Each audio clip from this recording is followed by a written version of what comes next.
Маған көбісі айтады да, анау жоқ, мынау жоқ деп зарлай бересің дейді. Барды айтпадың ғой сен дейді. Ойланып қарасам, мен действительно анау жоқ, мынау жоқ деп халықтың жоғын жоқтай береді екен ғой. Біраз нәрселер бар екен ғой, бізде айтпайды екенбіз ғой, негізі. Мысалға не бар бізде? Бізде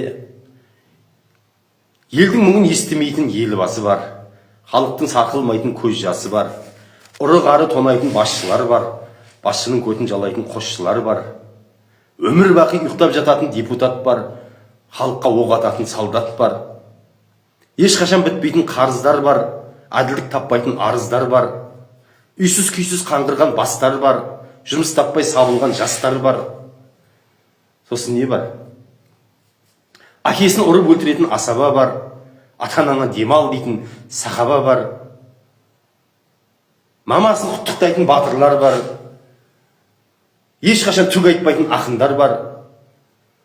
Халықта ұлан байтақ жер, өзен, көл, ормандар бар. Бірақ қашан үйлі боламыз деген армандар бар. Жалпы бізде кішкентай ұрындей баланы жабылып пышақтайтын бандамдар да бар екен бізде. Біраз нәрсе бар екен.